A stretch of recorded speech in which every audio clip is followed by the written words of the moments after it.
Selamat sore Ibu dan teman-teman. Terima kasih atas waktu dan kesempatan yang diberikan kepada kelompok kami. Di sini kelompok kami akan mempresentasikan materi tentang uji hipotesis. Sebelum mulai, kami akan memperkenalkan diri kami. Saya sendiri Francisca Dambo, teman saya Weli Jiniwati Swek, Felicity Pinit, dan Yesri Dembura. Untuk pemateri pertama, saya persilakan.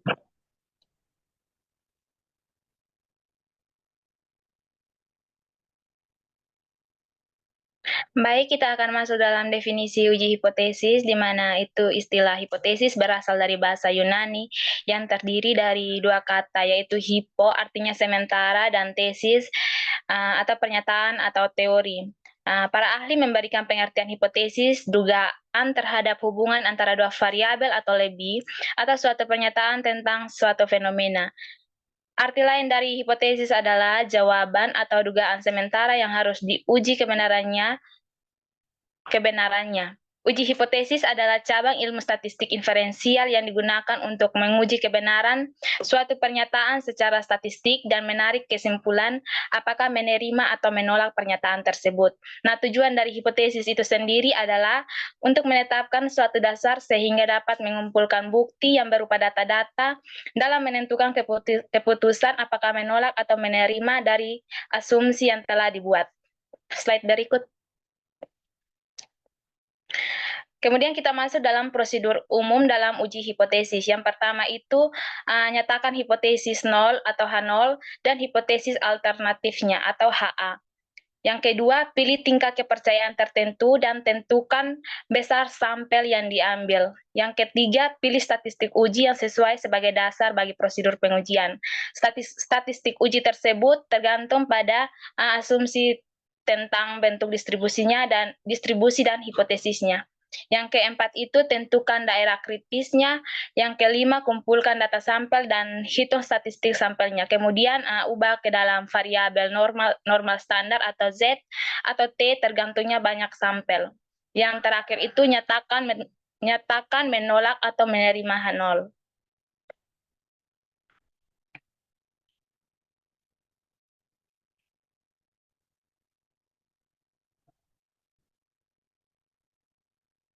Untuk kesempatan berikut saya berikan kepada teman saya.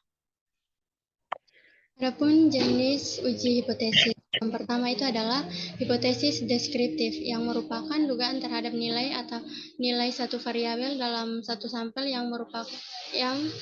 dalam satu sampel, walaupun di dalamnya bisa terdapat beberapa kategori. Nah, hipotesis deskriptif ini juga merupakan salah satu macam-macam hipotesis. Contohnya, H0 itu kecenderungan masyarakat memilih mobil gelap. H1 atau HA-nya itu kecenderungan masyarakat memilih mobil bukan gelap. Nah, jenis yang kedua itu adalah hipotesis komparatif, yaitu dugaan terhadap perbandingan nilai dua atau lebih. Hipotesis komparatif juga merupakan salah satu dari macam-macam hipotesis yang dirumuskan untuk memberikan jawaban pada permasalahan yang bersifat membedakan atau membandingkan antara satu dengan data lainnya. Nah, hipotesis komparatif dibagi menjadi dua macam, yaitu yang pertama, komparasi berpasangan dalam dua sampel atau lebih dari dua sampel.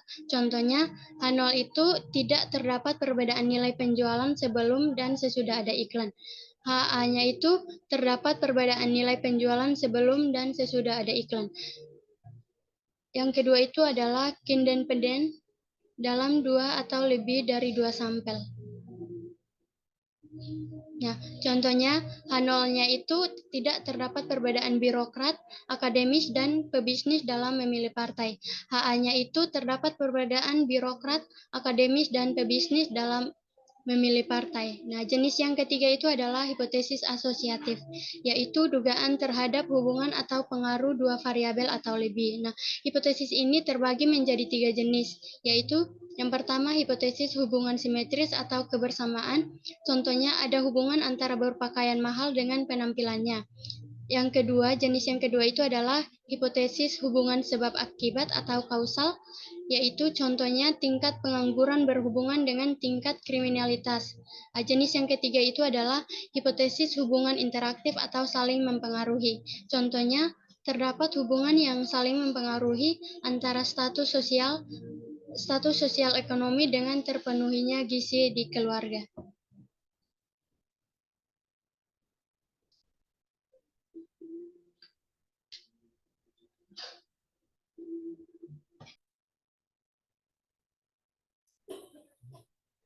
Selanjutnya kita masuk pada tipe-tipe kesalahan.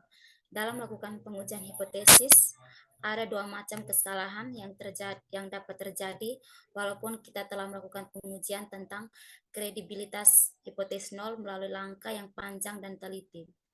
Tipe kesalahan yang dapat terjadi, yang pertama, kesalahan tipe 1 yaitu menolak hipotesis nol yang seharusnya tidak ditolak atau hipotesis nol ditolak padahal hipotesis nol benar. Yang kedua, kesalahan ini disebut kesalahan alfa. Kesalahan tipe 2 yaitu menerima atau tidak menolak hipotesis nol yang seharusnya ditolak atau hipotesis nol diterima padahal hipotesis nol salah. Kesalahan ini disebut kesalahan beta. Untuk kenyataan, H0 benar dan H0 salah. Untuk keputusan, menolak H0 dan menerima H0. Selanjutnya, untuk tingkat signifikansi amatan, alfa disebut juga taraf signifikansi, taraf arti, taraf nyata atau probability, taraf kesalahan, dan taraf kekeliruan. Taraf signifikansi dinyatakan dalam 2 atau 3 desimal atau dalam persen. Lawan dari taraf signifikansi atau tanpa kesalahan ialah taraf kepercayaan. Jika taraf signifikansi 5%, maka dengan kata lain dapat disebut taraf kepercayaan sama dengan 95%, demikian seterusnya.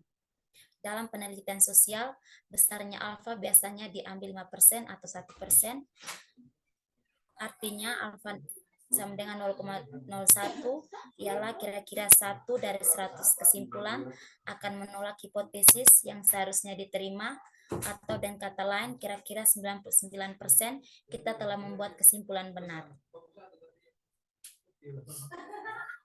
Untuk bentuk pengujian hipotesis terdiri dari 2. Hipotesis yang pertama, hipotesis direksional. Hipotesis direksional adalah rumusan hipotesis yang arahnya sudah jelas kiri dan kanan atau disebut hipotesis langsung. Yang pertama, uji pihak kiri dari hipotesis direksional. Uji pihak kiri digunakan apabila hipotesis 0 berbunyi lebih besar atau sama dengan dan hipotesis alternatifnya berbunyi lebih kecil. Hipotesis statistiknya, hipotesis 0, di mana mu0 lebih besar sama dengan mu1, dan hipotesis alternatif mu0 lebih kecil mu1. Kriteria pengujiannya, jika T hitung lebih besar sama dengan min T tabel, maka H0 diterima dan H1 ditolak. Yang kedua, uji pihak kanan. Uji pihak kanan digunakan apabila hipotesis 0 berbunyi lebih kecil atau sama dengan dan hipotesis alternatifnya berbunyi lebih kecil. Hipotesis statistiknya, H0-nya mu0 lebih kecil sama dengan mu1 dan H1-nya mu0 lebih besar mu1. Kriteria pengujian, jika T hitung lebih kecil sama dengan T tabel, maka H0 diterima dan H1 ditolak. Yang kedua, hipotesis non-direksional. Uji dua sisi digunakan bila hipotesis 0 berbunyi sama dengan dan hipotesis alternatifnya berbunyi tidak sama dengan. Hipotesis statistiknya, untuk H0 mu0 sama dengan mu1, hipotesis alternatifnya mu0 tidak sama dengan 1. Dengan kriteria pengujian, jika min T tabel, jika T hitung lebih besar sama dengan min T tabel lebih kecil sama dengan T tabel, maka H0 diterima dan H1 ditolak. Untuk contoh kasus, saya persilakan teman YSP. Baik, selanjutnya contoh kasus yang pertama, di mana suatu perusahaan lampu pijar merek laser menyatakan bahwa daya lampu dibuat paling sedikit 400 jam. Berdasarkan pernyataan produsen tersebut, maka lembaga konsumen akan melakukan pengujian apakah daya lampu itu betul 400 jam atau tidak, sebab ada keluhan dari masyarakat yang menyatakan bahwa lampu pijar merek laser tersebut cepat putus. Untuk membuktikan pernyataan produsen lampu pijar tersebut, maka dilakukan penelitian melalui uji coba terhadap data 25 lampu yang diambil secara random. Dari uji coba diperoleh data tentang data 25 lampu sebagai berikut.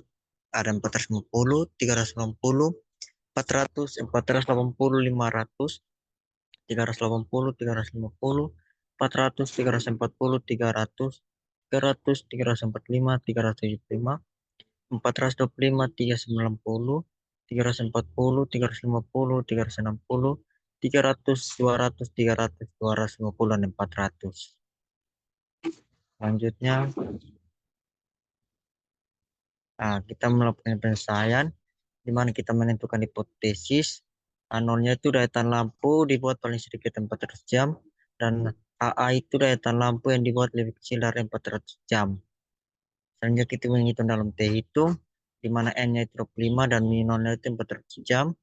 Kita mencari X bar, di mana rumusnya itu sigma dari X sin dibagi N. Masukkan nilainya sehingga dapat 366. Selanjutnya kita mencari nilai S, di mana S itu sama dengan akar dari N dikali sigma X kuadrat dikurang sigma X dikuadratkan dibagi N kali N kurang 1. Kita masukkan nilainya sehingga dapat 68,25. Selanjutnya, selanjutnya kita mencari hitung karena kita sudah nilai S, X bar dan nilai S-nya, maka kita masukkan saja. Jadi hasilnya itu min 2,49. Dengan alfanya itu 0,05, maka kita melihat dari tabel hasilnya itu 1,71. Dan derajat kebebasannya itu 24. Dengan menggunakan uji satu pihak untuk pihak kiri, maka diperoleh tabelnya itu 1,711. Dan min 2,49 lebih kecil sama dengan min 1,71, maka H0 ditolak dan HH diterima. Sehingga kesimpulannya itu pernyataan produsen lampu yang menyatakan bahwa data lampu pijar merek laser paling sedikit 400 jam ditolak dan daya tahan lampu lebih kecil dari 400 jam diterima. Selanjutnya, contoh yang kedua,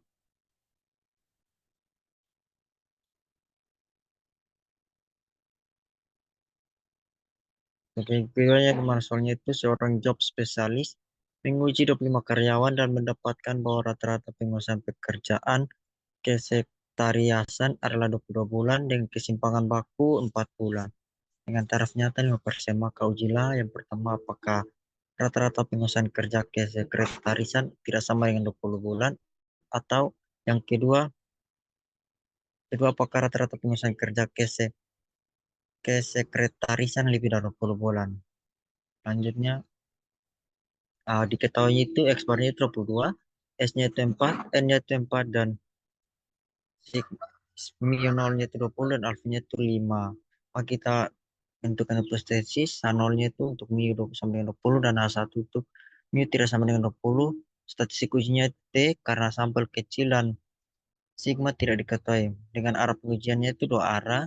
Taraf nyata pengujiannya itu 5%, 0,05 dan 2,5% atau 0,025. Di mana derajat kebebasannya itu 24, maka wilayah kritisnya itu T lebih kecil dari min T 24 dengan alfanya itu 2,5%, sehingga T lebih kecil min 2,064 dan T lebih besar dari T 24, di mana alfanya itu 2,5%, sehingga T lebih besar dari 2,064, atau kita bisa lihat dari gambar tersebut. Selanjutnya, statistik uji, kita masukkan nilai T untuk di rumusnya itu X bar kurang min 0 dibagi S dibagi akar N. Kita masukkan nilainya 22/20 per 4 dibagi akar 5. Hasilnya itu 2,5. Sehingga kesimpulannya itu hitungnya 2,5 ada di area penolakan H0. Artinya 0 ditolak dan H1 diterima.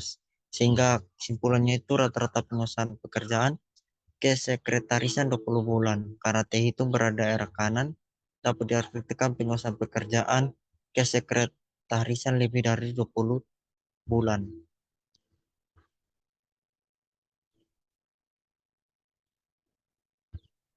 Demikian presentasi dari kelompok kami. Terima kasih.